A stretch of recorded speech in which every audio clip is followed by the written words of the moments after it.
Hai murid-murid semua, selamat sejahtera. Sekali lagi bersama dengan Cikgu di dalam mata pelajaran Bahasa Melayu tahun 1. Dalam tema 5, Negaraku Tercinta, unit ke-15 Sikap yang Baik, tajuk baharu yang akan kita pelajari pada hari ini ialah Perhimpunan Mingguan. Dan dalam tajuk ini kita akan mempelajari kemahiran menulis. Objektif pembelajaran kita pada kali ini, pada akhir pembelajaran ini nanti, murid dapat menulis jawapan bagi soalan tertumpu dan soalan bercapa berdasarkan bahan dengan betul. Bagi kriteria kejayaan pula, murid dapat menulis sekurang-kurangnya 2 jawapan bagi soalan tertumpu dan 1 jawapan bagi soalan bercapa berdasarkan bahan dengan betul. Baiklah murid-murid, sila buka buku teks Anda muka surat 92. Sila buka buku teks Anda muka surat 92. Okey, dalam pelajaran ini kita akan baca maklumat yang diberikan. Ada 4 bahan, ada 4 gambar yang diberikan. Setelah kita baca, kita akan cuba menjawab soalan yang diberikan. Okey, terdapat soalan tertumpu dan juga soalan bercapa. Jadi tanpa membuang masa, mari kita belajar. Kita teruskan pembelajaran kita dengan tajuk Perhimpunan Mingguan. Perhimpunan Mingguan. Apakah itu perhimpunan mingguan? Perhimpunan ini merupakan perkumpulan dan diadakan secara seminggu sekali berdasarkan ketetapan yang diberikan. Jadi mari kita baca. Apakah yang dilakukan di dalam perhimpunan mingguan di sekolah Jago? Kita baca maklumat yang pertama. Pada setiap hari Isnin, perhimpunan mingguan diadakan di sekolah Jago. Sekali lagi kita baca. Pada setiap hari Isnin, perhimpunan mingguan diadakan di sekolah Jago. Nah, jadi kita tahu daripada maklumat ini bahawa perhimpunan mingguan di sekolah Jago diadakan pada setiap hari Isnin, iaitu pada hari pertama persekolahan dalam minggu tersebut. Jadi mari kita baca seterusnya maklumat yang kedua. Murid-murid menyanyikan lagu Negaraku. Mereka berdiri tegak. Sekali lagi kita baca. Murid-murid menyanyikan lagu Negaraku. Mereka berdiri tegak. Nah, aktiviti yang mereka lakukan dalam perhimpunan mingguan yang pertama adalah mereka menyanyikan lagu Negaraku. Dan mereka semua berdiri tegak semasa menyanyikan lagu Negaraku sebagai tanda kita menghormati negara kita. Jadi murid-murid, setiap kali kamu mendengar lagu Negaraku, pastikan kamu berdiri dengan tegak. Oke, itu adalah aktiviti pertama yang mereka lakukan. Baik, seterusnya mari kita baca gambar ketiga ini. Mereka tidak berbual semasa guru besar berucap. Jago mencatat maklumat yang penting. Sekali lagi, mereka tidak berbual semasa guru besar berucap. Jago mencatat maklumat yang penting. Nah, di dalam perhimpunan ini setelah mereka menyanyikan lagu Negaraku tadi, mereka mendengar guru besar berucap. Di hadapan ini ada guru besar yang berucap dan murid-murid ini tidak berbual. Okey, tidak berbual maksudnya tidak bercakap-cakap bersama dengan kawan semasa guru besar berucap. Dan apa yang dilakukan oleh Jago? Dia mencatat maklumat penting yang disampaikan oleh guru besar, dan ini yang mereka lakukan semasa perhimpunan mingguan di sekolah mereka. Dan yang keempat, mari kita baca bersama. Setelah perhimpunan tamat, murid-murid bergerak ke kelas. Mereka berjalan dengan teraturnya. Sekali lagi, setelah perhimpunan tamat, murid-murid bergerak ke kelas. Mereka berjalan dengan teraturnya. Nah, setelah mereka menyanyikan lagu Negaraku, dengar ucapan daripada guru besar, setelah tamat maksudnya selesai, sudah habis.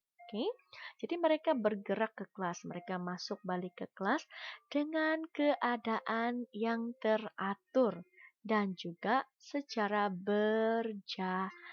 Mereka tidak berlari-lari apabila masuk ke dalam kelas. Jadi kita boleh belajar daripada mereka. Apabila kita sudah selesai dalam perhimpunan nanti, kita juga perlu berjalan dengan teraturnya untuk masuk di dalam kelas. Nah, itu maklumat mengenai perhimpunan mingguan di Sekolah Jago. Jadi sekarang ini mari kita coba jawab soalan-soalan yang diberikan.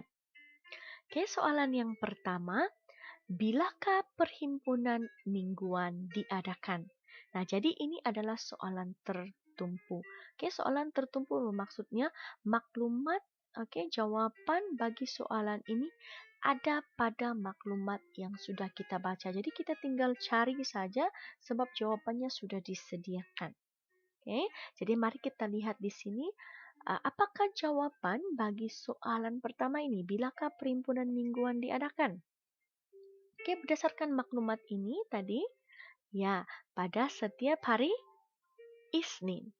Oke, jadi pada setiap hari Isnin. Jadi bagaimana untuk menulis jawaban? Oke, pertama kita harus tulis dahulu frasa yang terdapat pada soalan ini. Oke, kita harus tulis frasa ini dahulu, kita tulis di bawah seperti ini, perhimpunan mingguan diadakan. Barulah kemudian kita sambung dengan jawaban pada setiap hari Isnin di bawah, seperti ini. Oke, boleh? Ini adalah cara untuk menulis jawaban dengan lengkap. Dan juga ingat kita pernah baca, kita sudah belajar tentang tanda baca. Jadi pada permulaan ayat, huruf pertama harus huruf besar dan di akhirnya ada tanda nokta. Ya, pastikan ada tanda nokta. Dan Isnin, I ini adalah huruf besar sebab ini adalah kata nama khas. Jadi ini adalah cara kamu untuk menulis jawaban bagi soalan. Ya, yang pertama harus lengkap, kedua perhatikan tanda baca. Jadi mari kita lihat seterusnya soalan yang kedua. Soalan kedua, apakah yang dilakukan oleh Jagu semasa guru besar berucap? Oke, apakah yang dilakukan oleh Jago semasa guru besar berucap? Dan ini juga adalah soalan tertumpu sebab kita boleh dapatkan jawaban ini daripada maklumat yang telah kita baca, yaitu pada gambar yang ketiga. Jadi kita lihat di sini, mereka tidak berbual semasa guru besar berucap. Jagu mencatat maklumat yang penting. Jadi perkara yang dilakukan oleh Jagu semasa guru besar berucap adalah dia mencatat maklumat yang penting. Jadi bagaimana untuk tulis jawaban? Oke, pertama kita haruslah tulis dahulu frasa ini, yaitu semasa guru besar berucap, koma, kemudian barulah kita letakkan jawabannya, yaitu Jagu mencatat maklumat yang penting. Jagu mencatat maklumat yang penting. Oke, kenapa kita tanya tulis ini? Sebab dia hanya minta apa yang dilakukan oleh Jago. Jadi di sini kita hanya tuliskan jawaban berkaitan dengan Jago. Jadi jawaban yang lengkap adalah semasa guru besar berucap, Jago mencatat maklumat yang penting. Jadi setelah itu perhatikan tanda baca, yaitu pada huruf pertama ayat mesti huruf besar. Guru besar, G dengan B harus huruf besar sebab ini adalah kata nama khas. Setelah itu Jagu, J pun perlu huruf besar sebab ini adalah kata nama khas. Dan pada akhir ayat ini kita harus letakkan dengan tanda nokta. Oke. Jadi jawaban yang lengkap bagi soalan kedua adalah semasa guru besar berucap, Jago mencatat maklumat yang penting. Ya, oke. Itu cara menjawab soalan tertumpu. Baik, seterusnya soalan ini adalah soalan bercapa. Kita dapat lihat di sini ada simbol otak di sini bermaksud kita kena pikir sendiri jawaban tersebut. Oke, apakah jawaban yang sesuai, apakah jawaban yang rasional bagi soalan ini? Masih lagi berkaitan dengan perhimpunan mingguan, tetapi jawaban itu tidak terdapat dalam maklumat yang kita baca tadi. Jadi kita kena cari sendiri jawaban tersebut. Jadi mari kita baca apakah soalan yang diberikan. Mengapakah kita mesti berdiri tegak semasa menyanyikan lagu negaraku? Okay. Mengapakah kita mesti berdiri tegak semasa menyanyikan lagu negaraku? Adakah disediakan jawapan ataupun adakah diberikan maklumat mengenai sebab kita mesti berdiri tegak? Dalam maklumat yang kita baca tadi tidak ada, bukan? Jadi kita kena fikir, mengapa kita mesti berdiri tegak semasa menyanyikan lagu negaraku? Ada cikgu bagi tahu tadi. Okay. Apakah itu? Ya, itu adalah tanda kita menghormati. Jadi untuk menulis ayat ini sama juga seperti soalan tertumpu. Pertama kita harus tulis dahulu frasa ini. Frasa setelah kata tanya ini kita tulis seperti ini. Okay. Kita mesti berdiri tegak semasa menyanyikan lagu negaraku. Dan seterusnya kita tuliskan jawaban di bawah. Okay. Sebagai tanda hormat kepada negara. Jadi ini adalah jawabannya. Okay. Ini kita kena fikirkan sendiri, ya. Tidak diberikan pada maklumat yang kita baca tadi. Ini dikatakan sebagai soalan bercapa.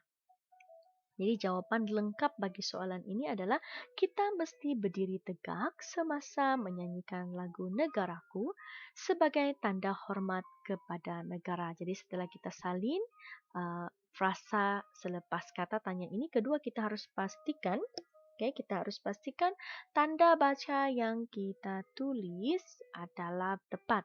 Huruf pertama ayat mesti huruf besar dan negaraku ini adalah kata namaha, jadi perlulah ditulis dengan huruf N besar. Kemudian pada akhirnya mesti diletakkan tanda nokta.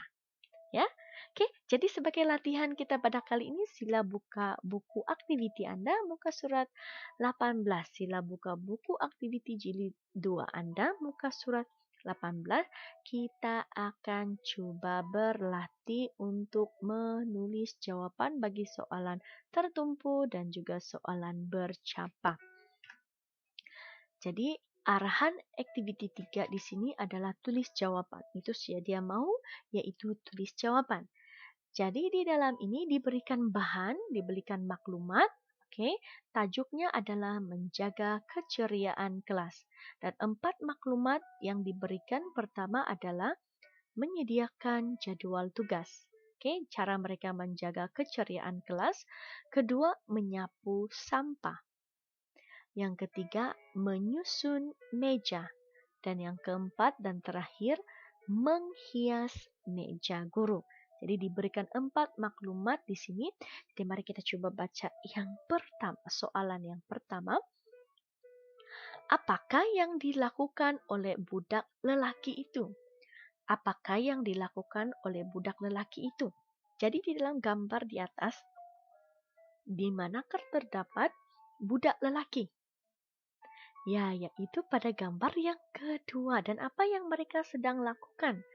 Dan maklumat diberikan di sini, yaitu menyapu sampah. Jadi kita tahu bahwa soalan ini adalah soalan tertumpu sebab jawaban kita boleh dapatkan daripada maklumat yang diberikan. Jadi pertama tadi bagaimana untuk menulis jawaban yang lengkap adalah pertama, kita salin dahulu maklumat ini, yaitu budak lelaki itu. Kita salin di bawah, budak lelaki itu, apa yang mereka lakukan? Menyapu sampah. Jadi ayat yang lengkap adalah budak lelaki itu menyapu sampah. Dan setelah itu pastikan yang kedua, pastikan tanda baca Anda betul, yaitu huruf pertama dalam ayat pertama ini adalah huruf besar dan pada akhirnya ada tanda nokta. Oke, soalan yang kedua. Soalan yang kedua kita baca, meja disusun oleh berapa orang murid? Oke, meja disusun oleh berapa orang murid? Dan kita lihat di sini gambar yang ini, menunjukkan murid sedang menyusun meja. Jadi ada berapa orang di sini? Sebab soalannya adalah berapa orang murid. Jadi di sini ada 1, ada 2. Jadi di sini ada 2 orang murid. Jadi bagaimana untuk kita tulis ayat yang lengkap? Oke, bagaimana kita menulis jawaban dengan ayat yang lengkap? Pertama, kita salin dulu yang ini. Meja disusun oleh, kemudian tulis jawaban. Berapa orang tadi? 2. Oke, kemudian baru kita salin semula lagi di sini ayat yang terakhir yaitu orang murid. Oke, jadi meja disusun oleh 2 orang murid. Jangan tulis nomornya, tolong ejak perkataan 2. D-U-E, 2. Oke, D-U-E, 2. Tulis di sini. Baik, seterusnya soalan yang ketiga. Oke, soalan ketiga mari kita baca. Budak perempuan itu meletakkan apa di atas meja guru? Budak perempuan itu meletakkan apa di atas meja guru? Jadi kita lihat gambar yang keempat ini, yaitu ada seorang murid perempuan yang sedang meletakkan sesuatu. Apakah yang diletakkan di atas meja guru ini? Coba teka dan coba tulis jawaban Anda. Dan bagaimana untuk menulis jawaban yang lengkap? Sama seperti soalan 2 tadi, kita salin semula. Oke, kita salin semula frasa ini, kita letakkan pada bahagian jawaban. Seterusnya, apa ini kita akan gantikan dengan jawaban. Apakah ini? Sila tulis. Kemudian kita sambung semula frasa yang terakhir di akhir ini dan pada akhirnya adalah tanda nokta, bukan tanda soal ya, sebab kita sudah menjawab soalan ini. Ya, pastikan yang huruf tanda baca, huruf pertama ayat mestilah huruf besar. Jadi ayat ini kamu lengkapkan jawaban ya. Ini adalah soalan tertumpu sebab kita boleh dapatkan jawaban berdasarkan bahan yang diberikan. Seterusnya mari kita lihat soalan yang keempat. Kita dapat lihat soalan keempat ini ada gambar otak. Jadi bermaksud ini adalah soalan bercapa. Jadi ini soalan bercapa, kita kena fikir sendiri jawaban sebab jawaban tidak disediakan pada maklumat yang diberikan di atas. Jadi, mengapakah mereka menyediakan jadwal waktu? Kenapa kita kena sediakan jadwal waktu? Ataupun jadwal bertugas. Kenapa? Jadi untuk menjawab ayat ini dengan lengkap, pertama kita ambil dahulu frasa ini, kita tulis di hadapan. Mereka menyediakan jadwal waktu. Coba fikir, kenapa mereka menyediakan jadwal waktu? Tuliskan pada ruangan di bawah sambung dan pada akhir ayat itu nanti kamu kena letakkan tanda nokta. Ya, huruf pertama ayat pula huruf besar. Itu adalah soalan bercapa. Oke, kita lihat lagi soalan yang kelima. Ini pun adalah soalan yang bercapa. Kita dapat lihat di sini ada tanda otak. Jadi kita kena fikirkan jawaban sebab tidak diberikan pada bahan di atas ini, gambar di atas ini. Jadi apakah soalan itu? Bagaimanakah kamu menceriakan kelas? Menceriakan kelas bermaksud mencantikkan kelas seperti mereka. Jadi kita sudah lama tidak pergi ke sekolah, tidak apa, tapi coba Anda bayangkan. Bayangkan apa yang akan kamu lakukan untuk mencantikkan kelas kamu, ataupun menghias kelas kamu, supaya kelas kamu cantik, bersih, dan selesa untuk Anda belajar. Jadi apa yang kamu boleh lakukan. Jadi, untuk menjawab soalan ini kamu kena pikir sendiri, coba tulis sendiri, dan caranya yang pertama sama seperti tadi, kamu harus juga menyalin frasa ini dahulu. Jadi, kamu kita gantikan dengan kata ganti nama diri kami. Jadi, kami menceriakan kelas. Sambung jawaban Anda dan akhirnya ada tanda nokta. Jadi, apa yang Anda lakukan? Sila tuliskan di sini. Ya, sila tuliskan di sini. Coba pikirkan. Jadi itu adalah cara dia bagaimana Anda menulis jawaban bagi soalan tertumpu dan soalan bercapa. Soalan tertumpu jawaban ada pada maklumat. Manakala untuk soalan bercapa, kamu kena pikirkan sendiri jawaban yang sesuai dengan soalan dan juga tajuk yang diberikan. Jadi cikgu berharap pada akhir pembelajaran ini nanti, sebagai rumusan, cikgu berharap kamu dapat menulis jawaban bagi soalan tertumpu dan soalan bercapa berdasarkan bahan dengan betul. Jangan lupa hantarkan tugas Anda kepada cikgu untuk disemak. Jadi itu jawaban pembelajaran kita. Sekian, terima kasih.